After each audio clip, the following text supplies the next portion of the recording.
நேருவை பாதுகாத்த திமுக அரசு. நகராட்சி நிர்வாகத்துறை பணி நியமன முறைகேடு தொடர்பாக உயர்நீதிமன்றத்தில் தமிழக அரசு வாதம். தற்போது அண்மை செய்தியாக பார்த்து வருகிறோம். போதிய ஆதாரங்களுடன் அமலாக்கத்துறை கடிதம் எழுதியும் நேருவை திமுக ஆட்சி பாதுகாத்ததாக குற்றச்சாட்டு.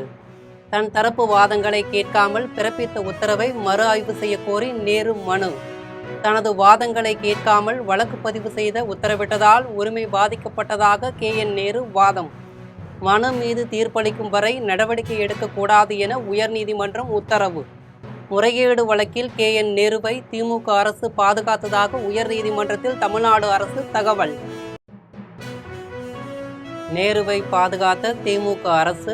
நகராட்சி நிர்வாகத்துறை பணி நியமன முறைகேடு தொடர்பாக உயர்நீதிமன்றத்தில் தமிழக அரசு வாதம். தற்போது அண்மை செய்தியாக பார்த்து வருகிறோம். போதிய ஆதாரங்களுடன் அமலாக்கத்துறை கடிதம் எழுதியும் நேருவை திமுக ஆட்சி பாதுகாத்ததாக குற்றச்சாட்டு. தன் தரப்பு வாதங்களை கேட்காமல் பிறப்பித்த உத்தரவை மறு ஆய்வு செய்ய கோரி நேரு மனு.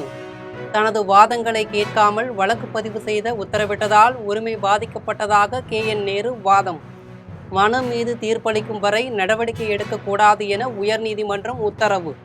முறைகேடு வழக்கில் நேருவை திமுக அரசு பாதுகாத்ததாக உயர்நீதிமன்றத்தில் தமிழ்நாடு அரசு தகவல். நேருவை பாதுகாத்த திமுக அரசு. நகராட்சி நிர்வாகத்துறை பணி நியமன முறைகேடு தொடர்பாக உயர்நீதிமன்றத்தில் தமிழக அரசு வாதம். தற்போது அண்மை செய்தியாக பார்த்து வருகிறோம். போதிய ஆதாரங்களுடன் அமலாக்கத்துறை கடிதம் எழுதியும் நேருவை திமுக ஆட்சி பாதுகாத்ததாக குற்றச்சாட்டு. தன் தரப்பு வாதங்களை கேட்காமல் பிறப்பித்த உத்தரவை மறு ஆய்வு செய்ய கோரி நேரு மனு. தனது வாதங்களை கேட்காமல் வழக்கு பதிவு செய்த உத்தரவிட்டதால் உரிமை பாதிக்கப்பட்டதாக நேரு வாதம். மனு மீது தீர்ப்பளிக்கும் வரை நடவடிக்கை எடுக்கக்கூடாது என உயர்நீதிமன்றம் உத்தரவு. முறைகேடு வழக்கில் நேருவை திமுக அரசு பாதுகாத்ததாக உயர்நீதிமன்றத்தில் தமிழ்நாடு அரசு தகவல்.